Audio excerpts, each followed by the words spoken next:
एक ठाकुर जी के परम भक्त थे त्रिपुरदास, बहुत अच्छा चरित्र है उनका।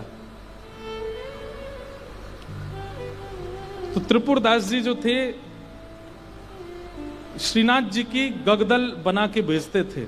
गगदल जानते हैं? कंबल, सर्दियों में जो ठाकुर जी धारण करते हैं। किसी ने श्रीनाथ जी के दर्शन किए हो, शीतकाल में दर्शन करना, ठाकुर जी का मुखमंडल दिखाई देता, बाकी सब ऐसे पूरे ढके रहते हैं, उसको गगदल बोलते हैं।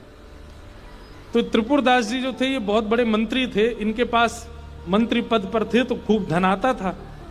तो ये बढ़िया सोने की जड़ाऊ, चांदी की जड़ाऊ, बढ़िया गगदल भेजते थे ठाकुर जी को। किसी ने जाके बादशाह से शिकायत कर दी, बोले त्रिपुरदास जी आपके खजाने के सारे पैसा लगा के गगदल बना के श्रीनाथ जी को भेज देते हैं। तो बादशाह ने इनको अपनी मंत्री पद से हटा दिया, और जैसे ये मंत्री पद से हटे, कंगाली आ गई, गरीब हो गए। अब इनके पास इतना भी धन नहीं था कि गगदल खरीद के भेज सकें। तो एक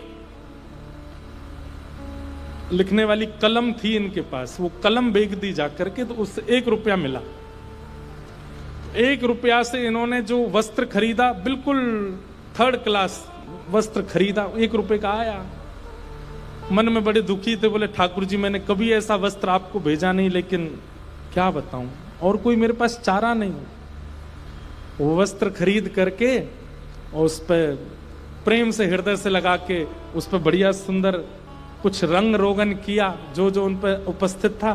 थोड़े थोड़े इत्र बचे थे, इत्र लगा दिया और किसी के हाथ मंदिर भिजवा दिए। पहले तो हमेशा खुद जाते थे जब मंत्री थे, लेकिन अब मन में सोचे कि कहीं मैं ऐसी अवस्था में मंदिर गया, गोसाई जी ने अगर मुझे इस अवस्था में देखा तो वे कहीं मुझ पर कृपा करने के लिए धनराशि ना दे दें, इसलिए खुद नहीं गए, किसी के हाथों भिजवा दिया। गगदल नहीं बना पाए थे, चद्दर बनी थी, बस भिजवा दी। और कोई बात नहीं, ठाकुर जी समझेंगे मेरी परिस्थिति। शीतकाल का समय आया, यहां पर वो चद्दर जैसे ही पहुंची तो भंडारियों ने सोचा ये तो बिल्कुल सामान्य स्थिति की है, ये ठाकुर जी की सेवा में क्यों जावे, ऐसी रख दो इसको कहीं किनारे, किनारे में कहीं रख दी। शीतकाल प्रारंभ हुआ, जैसे ही ठाकुर जी को गगदल पहनाई, रात्रि में शयन करा करके गुसाई जी चले गए। रात भर गुसाई जी ठिठरते रहे, मुंह कांपते रहे, हाथ पर कांपते रहे। सुबह मंगला में जैसे ही दर्शन करने गए तो भीतर जाके जैसे ही ठाकुर जी को उठाया, और ठाकुर जी के दांतों की आवाज आ रही थी, cut cut cut cut cut cut जोर से, और ठाकुर ठिठर रहे हैं जोर से।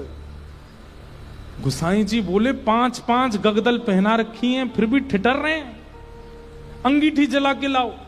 अंगीठी जला करके ठाकुर जी के आगे हाथ सेक सेक के, कभी हाथ पे लगा मैं, कभी गालों पे लगा मैं, कभी गले पे लगा मैं। ठाकुर जी बोले जाड़ो लग रहा, बहुत जोड़ते जाड़ो लग रहा मुझे।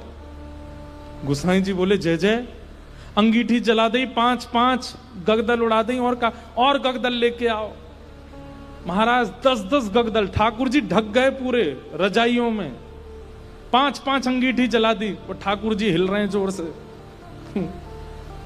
और केवल नाटक कर रहे हो ऐसा नहीं, स्पर्श करने में बिल्कुल ऐसा लग रहा है जैसे मानो जैसे ठंडे पड़ गए हो ठाकुर जी। गुसाई जी तो इतनी चिंता में आ गए, क्या करें क्या करें क्या करें। अचानक गुसाई जी बोले 10-10 गगदल और 5-5 अंगीठी, फिर भी ठंडक नहीं जा रही, कोई लीला तो नहीं श्याम सुंदर की। ओहो, निश्चित ही किसी भक्त के द्वारा भेंट आई है और वो हमने पधराई नहीं है, इसीलिए ये सब हो रहा है। तुरंत गुसाई जी बोले किसी भक्त की भेंट आई थी क्या? क्या क्या भेंट आई बताओ। सब बताया, बोले ये भेंट आई है। एक बोला एक और आई है, वो पतली सी चद्दर आई है एक, उसका कपड़ा भी ऐसा हम भी नहीं पहने, वो रखी है किनारे। गुसाई जी बोले वही लेके आओ।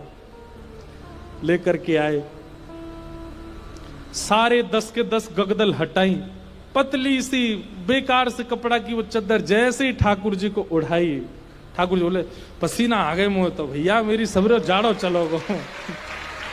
अरे अंगीठी हटाओ, मुंह को बहुत जोर से गर्मी लग रही है। गुसाई जी बोले बलिहारी ठाकुर जी आपकी जय हो, आपको ना तो जाड़ा लगता है, ना भूख लगती है, ना प्यास लगती है, ना गर्मी लगती है। भक्त के द्वारा प्रस्तुत भाव स्वीकार करने के लिए सारे भाव प्रकट कर लेते हो। ऐसे हमारे ठाकुर जी। तो त्रिपुर दास की बेचारी की सामान्य सी चद्दर ओढ़ करके ठाकुर जी पसीना बहा रहे हैं अपने मुंह, इतनी जोर से गर्मी लगी आई मुंह। ऐसे हमारे ठाकुर जी। तो आप मत कीजिए, आप तो पवित्रता का भी ध्यान रखो, वर्णाश्रम धर्म का भी ध्यान रखो, सभ्यताओं का भी ध्यान रखो, वेद मर्यादाओं का भी पालन करो। ठाकुर जी को अवसर दीजिए। प्रेम आपका ऐसा हो कि ठाकुर जी नियम तोड़वाने की आज्ञा दें, अब श्रेष्ठता है। हरिराम व्यास जी जिन्होंने जुगल किशोर जी को प्रकट किया, ऐसे श्री हरिराम व्यास जी की बेटी का ब्याह था और अपनी बेटी के ब्याह में जितने ब्राह्मण आए,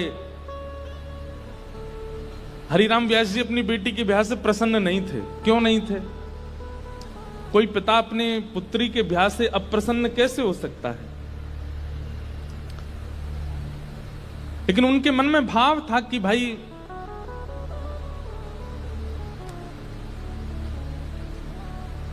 वृंदावन से बाहर क्यों जा रही हो? अपनी बेटी से कह रहे थे कि भाग्य होता है तब वृंदावन प्राप्त होता है, और तुम ब्याह करके अपने पति के साथ विदा होकर के वृंदावन से बाहर जा रही हो, ये मुझे अप्रिय लग रहा है।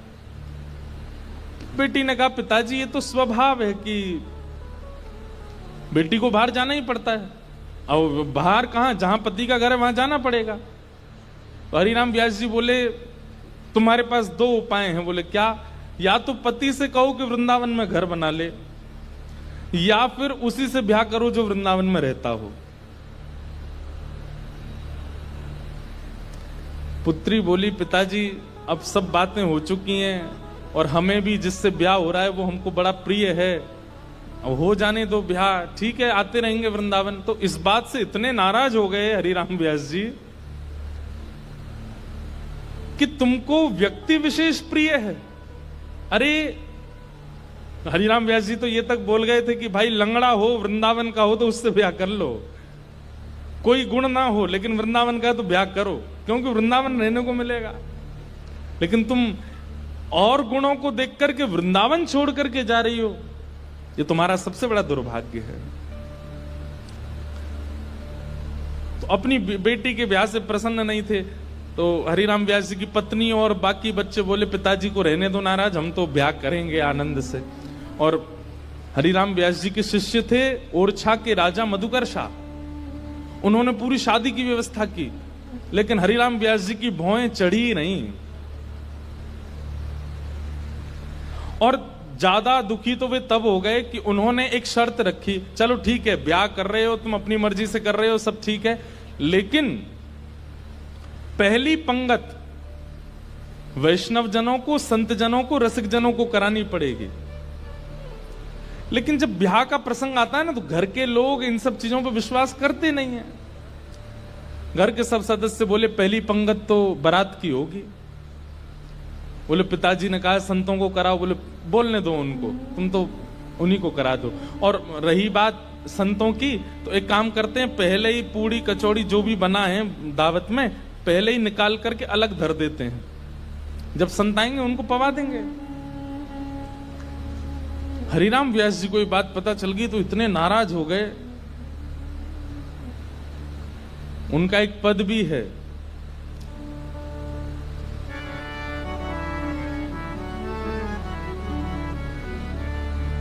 संतन सौ अधिक समधि प्यारे।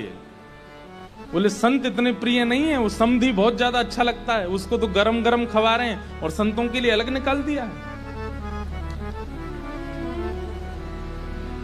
बड़े नाराज हुए, बोले संतों का अपमान कर रहे हो। बेटी बोली, पिताजी मेरा ब्याह है, आप बिल्कुल खुश नहीं हो। बोले मुझे खुशी करानी है तो वृंदावन से बाहर मत जाओ। ब्राह्मण लोग आए जो ब्याह पढ़ा रहे थे, तो हरिराम व्यास जी बड़े विद्वान थे, तो ब्राह्मण आकर के बैठे, सबने बैठ करके हरिराम व्यास जी से वार्ता की। तो ब्राह्मण सब बोले, व्यास जी कोई अच्छी बात सुनाओ। तो हरिराम व्यास जी पद गाने लगे, वे मरे जिन मेरे घर ब्याह पड़वायो। सारे ब्राह्मण बोले ऐसा मत कहो। भगवान बोले कि तुम भाग जाओ यहां से, या तो पुत्री को कहो कि वो वृंदावन छोड़ करके नहीं जाए, और यदि वो जाने का मन बना चुकी है तो वो सब मर जाएंगे जिन्होंने ब्याह पढ़ाया। ब्राह्मण तो घबरा गए। फिर अंत में मधुकर शाह जो राजा थे और छाके, उन्होंने हरिराम व्यास जी को प्रणाम किया। बोले मैं जिम्मेवारी लेता हूं, आपके दामाद और बेटी बाहर नहीं जाएंगे, मैं यहीं घर बनवा दूंगा, वो यहीं रहेंगे। तब हरिराम व्यास जी प्रसन्न हुए। मतलब हम संसारी लोग हैं, हमारे लिए कई बार रिश्ते नातेदार ज्यादा हो जाते हैं, ठाकुर जी से ज्यादा हो जाते हैं। हमारे लिए कई बार दिखावा ज्यादा हो जाता है, कई बार सब प्रदर्शन में हम लोग ज्यादा चले जाते हैं, हमारे लिए भक्ति भाव कहीं पीछे छूट जाता है। पर वृंदावन को भजने वाले के लिए ठाकुर जी प्रधान है और कुछ प्रधान नहीं है। इसलिए वहां धर्म प्रधान नहीं है, प्रेम प्रधान है। एक भगवान के परम भक्त थे, नारायण दास उनका नाम था। बहुत ध्यान से सुनना। नारायण दास जी को भी वृंदावन से बहुत प्रेम था, और वृंदावन का प्रेम उन पर ऐसा चढ़ा कि वो गोपी भाव में रहने लगे। और कैसा गोपी भाव? श्रृंगार कर लेते, बिंदी लगा लेते, मांग में सिंदूर भर लेते, बड़े बड़े केश कर लिए थे, पैरों में नूपुर पहनते, हाथों में चूड़ियां पहनते और लहंगा पहन करके और बढ़िया सुंदर श्रृंगार करके किसी के सामने नहीं जाते थे। अपने गोपाल जी उनको तैयार करके, उनका श्रृंगार करके उनका भोग लगा के उनके सामने नाचते थे, अपने ठाकुर जी के आगे, और किसी को नहीं दिखाते थे, बस अपने ठाकुर जी को दर्शन कराते थे। नाचते थे, गाते थे, रिझाते थे, और फिर नाचते नाचते फिर प्रसादी सिद्ध करते, प्रसादी सिद्ध करके फिर राजभोग करा देते, व्यारू करा देते, कलेऊ करा देते, ठाकुर जी के अष्टाम लीला करते, अष्टयाम भोग धराते। लेकिन नृत्य और गायन ये दो सेवा नहीं छोड़ते थे। लेकिन धीरे धीरे वैष्णवों ने उनको देखना, ढूंढना शुरू कर दिया। लोग उनकी कुटिया में जाने लगे, तो वैष्णवों को तो वो बैठने देते थे। बोले आप सब तो ठाकुर जी के समान हो, आपके सामने तो मैं नाच सकता हूं। सब लोग इधर देखो, ध्यान से, आवाज आ रही है हमारी? नृत्य कर रहे थे। नृत्य की ख्याति ऐसी हुई कि एक बार एक बहुत श्रेष्ठ नृत्य करने वाला व्यक्ति आया, और उसको किसी ने कहा कि भाई हमारे यहाँ एक साधु हैं, वो किसी के आगे नृत्य नहीं करते, ठाकुर जी का, एक बार उनके नृत्य देख लो आप। तो बहुत बड़े नृत्य करने वाले ने जब उनका नृत्य देखा तो वो बोला कि महाराज, मैं बड़े बड़े दरबारों में जाकर के नृत्य करता हूं, ऐसा नृत्य मैंने आज तक नहीं देखा। सब लोगों ने कहा बोले भैया ये ठाकुर जी के लिए नृत्य करते हैं। लेकिन उस नृत्य करने वाले ने किसी बादशाह को खबर करा दी कि वृंदावन में एक महात्मा है, और बोले वो गोपी बनकर के अपने ठाकुर जी के आगे नृत्य करते हैं और गाते हुए नृत्य करते हैं, ऐसा नृत्य मैंने आज तक नहीं देखा। अब बादशाह के तो मन में आ गई कि मुझे उनका नृत्य देखना है, और प्राचीन काल के राजाओं के मन में आ जाए और वो ना मिले तो वो तो मारने तक आतुर हो जाते थे। उन्होंने अपने सैनिकों को भेज करके कहा कि आपको नृत्य करने के लिए बादशाह ने बुलाया है, या तो चलिए, और अगर आप इनकार करोगे तो आपकी कुटिया जला देंगे, आपके ठाकुर जी छीन लेंगे, और फिर कभी नृत्य करने लायक बचोगे नहीं। ऐसी स्थिति पड़ गई। रोने लगे अपने ठाकुर जी के आगे, बोले नाथ, मेरा नृत्य किसी और को रिझाने के लिए नहीं है, ये मैं कैसी स्थिति में आपने डाल दिया हूं। अगर जाता हूं तो मेरा नृत्य, मैं नृत्य को प्रसाद के रूप में प्रस्तुत करता हूं, वो झूठा हो जाएगा।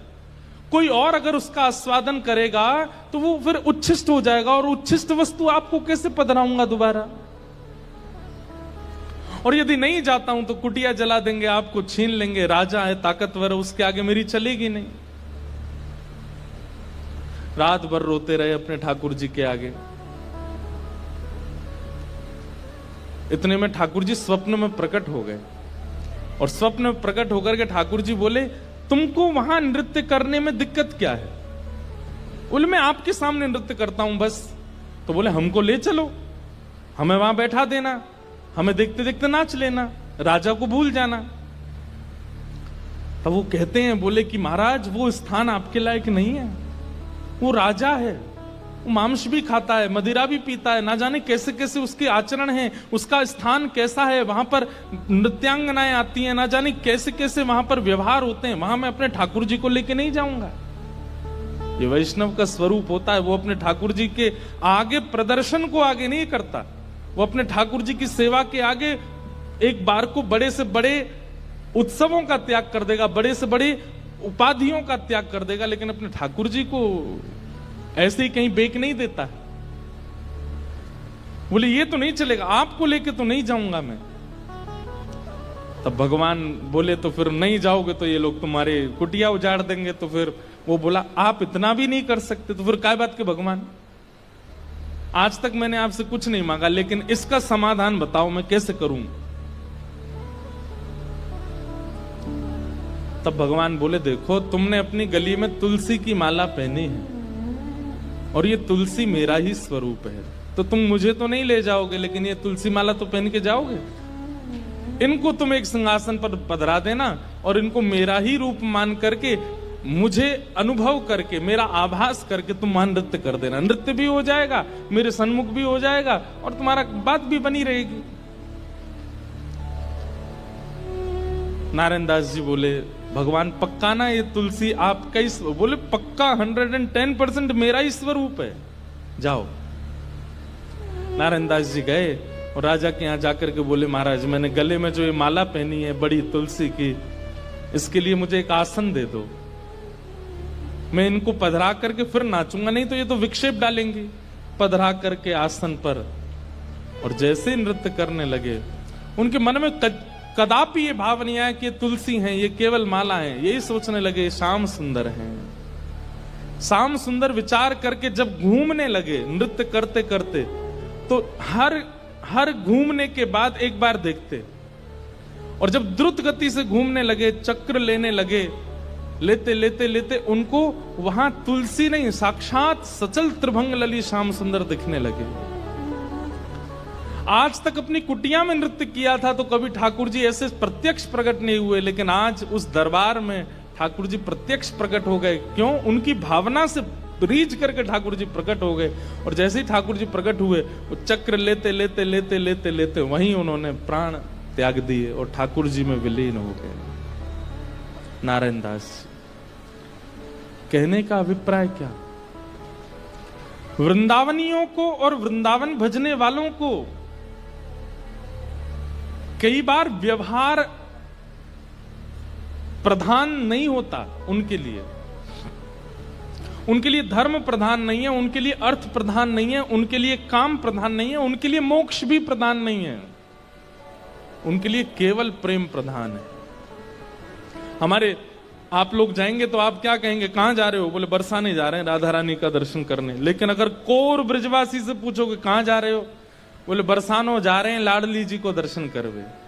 क्या बोलेंगे? लाडली जी। क्यों? प्रेम प्रधान हो जाता है, वहां पर भगवत तत्व की बात नहीं करते। कोर वृंदावनवासी से पूछोगे, आपसे पूछे कहां जाओ, राधा रमन जी दर्शन करने जा रहे हैं, पर बिल्कुल वृंदावनवासी होगा तो बोलेगो श्री लालजू को दर्शन करवे जा रहे हैं। और एक और बात बताऊं, और ज्यादा उपासक वृंदावन के, वो क्या बोलेंगे? श्री जी को दर्शन करवे जा रहे हैं। श्री जी, हमारे वृंदावन में ठाकुर जी को भी श्री जी बोलते हैं, किशोरी जी को भी श्री जी, ठाकुर जी को भी श्री जी। श्री जी बोलते हैं तो समझो युगल का नाम बोला गया है, अकेली किशोरी जी नहीं है श्री जी। श्री जी माने ठाकुर जी और किशोरी जी दोनों। श्री माने राधा रानी, और जी कौन है? बोले लाल जी, श्री जी। वृंदावन में प्रेम प्रधान है, धर्म अर्थ काम और मोक्ष नहीं है।